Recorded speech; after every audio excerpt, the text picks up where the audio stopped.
What's going on, everybody? Welcome back into the FantasyPros YouTube channel. My name is Lucas Wencl, and today we are talking about 10 players that you should be looking to stash ahead of the Week 7 slate and ahead of next week's waiver run as well. Before we dive on into that list of players, though, you can take the guesswork out of waiver wire decisions with FantasyPros Waiver Assistant. It will give you instant analysis on potential moves from over 100 fantasy experts. You'll also discover both the weekly and rest of season impact for every waiver ad. All you have to do is visit fantasypros.com/myplaybook or download the Fantasy Football My Playbook app. Again, all you have to do, visit fantasypros.com/myplaybook or download the Fantasy Football My Playbook app to optimize your roster today. Kicking off our list this week is Carolina Panthers wide receiver Xavier Legette, who's rostered in 18% of leagues. Legette is the prototypical player we look for when considering waiver wire stashes. First off, he's getting ample opportunity. He's consistently been the Panthers wide receiver 2 in snaps and routes run since Adam Thielen landed on IR, and we're only 2 weeks removed from his 10-target game against the Cincinnati Bengals.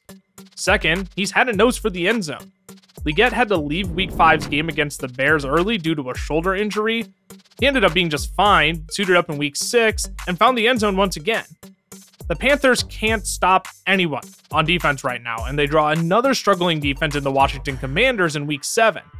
This is a great game for Xavier Legette to solidify himself as a fantasy-relevant player. So, make sure you beat your league mates to the waiver wire next week and stash them now. Next up on our list is new Minnesota Vikings running back Cam Akers, who's rostered in 15% of leagues. After Week 6, it appeared Cam Akers was going to be nothing more than the emergency backup if anything happened to Joe Mixon or Dameon Pierce. Then the Vikings went out and traded a 6th-round pick for him earlier in the week, and Akers now finds himself with potential opportunity in front of him.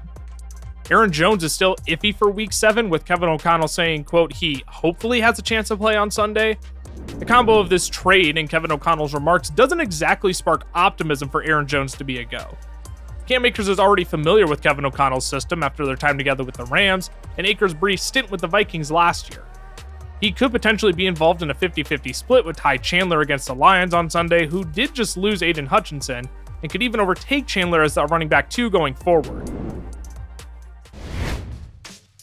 Our third stash this week is Baltimore Ravens wide receiver Rashod Bateman, who's rostered in 12% of leagues. The tape on Rashod Bateman this year has quietly been pretty good. He scored double-digit fantasy points in 3 of his last 4 weeks while drawing 8 targets against the Bengals in Week 5. Matt Harmon also pointed out that 83% of Bateman's receptions this year have resulted in a first down or a touchdown.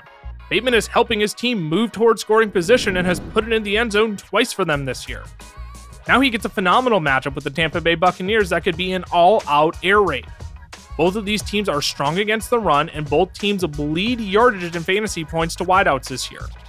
The Ravens offense continues to roll. Bateman becomes an interesting stash that may actually have untapped upside. Fourth up is Los Angeles Chargers running back Kimani Vidal, who's rostered in 14% of leagues.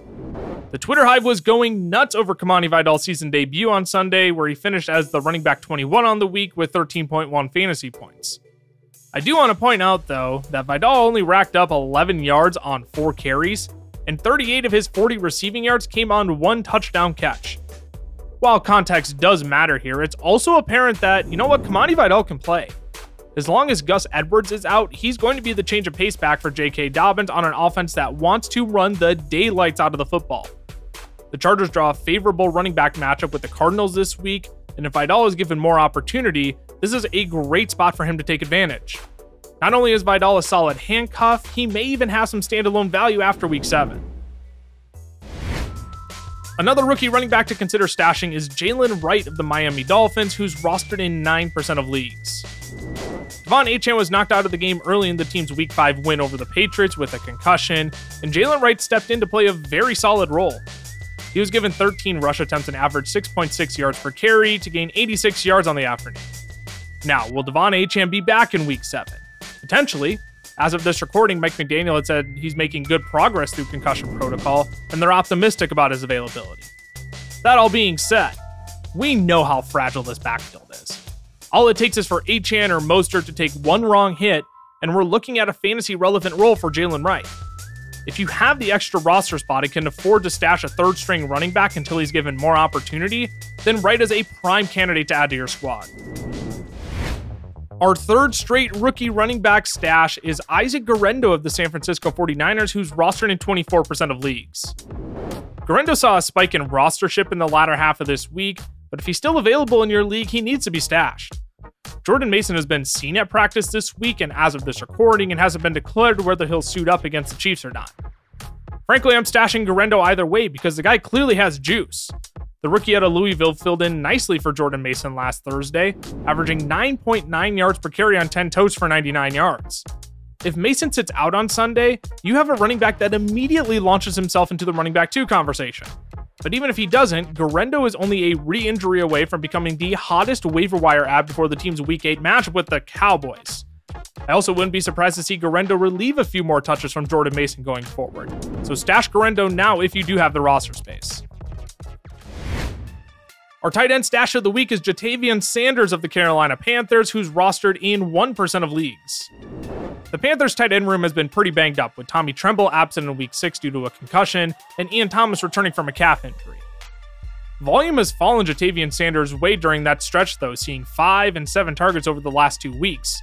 He's also played at least 73% of the snaps in those games, and just like Legette, is on a Panthers team that cannot stop anybody right now.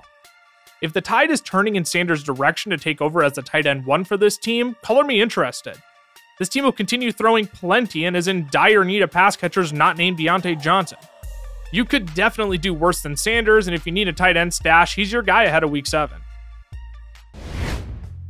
Running backs are the name of the game this week, and we're talking about Sean Tucker of the Tampa Bay Buccaneers next, who's rostered in 17% of leagues. Tucker's Week 6 performance may just be a flash in the pan. But what if it isn't? What if the Bucs are so fed up with Rashod White's inefficiencies that they turn to giving Tucker more opportunity after racking up 192 total yards against the Saints on only 17 touches?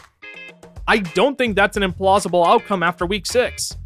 At the very worst, you stash Tucker for 1 week, he remains irrelevant in Tampa's backfield once Rashod White returns, and you drop him.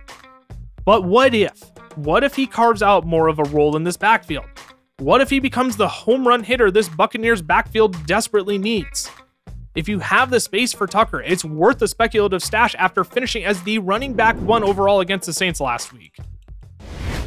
Dipping back into the wide receivers, we're going to talk about Kayshon Boutte of the New England Patriots, who's rostered in 0% of leagues. Look, I'm not exactly jumping out of my seat to stash Boutte either, but his production with Drake May is at the very least eyebrow-raising. He caught all 3 of his targets for 59 yards and a score on a beautifully thrown go route by Drake May. What's significant to me, though, is that Boutte led all Patriots wide receivers in snaps in Week 6. Matter of fact, he played 12 more than any other wide receiver. Jalen Polk was second with 43. It was Demario Douglas who drew the most targets, but Boutte ran the most routes, and he may spark into something with Drake May at quarterback. It also doesn't hurt that the Patriots draw the Jaguars secondary in Week 7 that's allowed the most receiving yards to wideouts this year. Similar to Tucker, Boutte may be something, or he may be nothing, but I'm willing to mess around and find out now that the Patriots offense seems to have some life. Last but not least, for all of you playing in leagues where you start a defense and special teams unit, you can look to stash the Detroit Lions, who are rostered in 18% of leagues. This Lions defense put up 20 points against the Cowboys in Week 5, but now draw a Minnesota Vikings offense that has been clicking on all cylinders. Remember though, we're not concerned about Week 6 with this stash. The Lions will get the Will Levis or Mason Rudolph-led Titans in Week 7, and that's a matchup I absolutely want to target with how their passing game has struggled. As long as the Lions can continue to stop the run without Aiden Hutchinson, they should be a strong play against Tennessee in Week 7. Alrighty, y'all, that is it. That's all I've got for you today, but before we sign off here, remember, you can take the guesswork out of waiver wire decisions with FantasyPros Waiver Assistant. It will give you instant analysis on potential moves from over 100 fantasy experts. You'll also discover both the weekly and rest of season impact for every waiver ad. All you have to do is visit fantasypros.com/myplaybook or download the Fantasy Football My Playbook app. Again, all you have to do, visit fantasypros.com/myplaybook or download the Fantasy Football My Playbook app to optimize your roster today.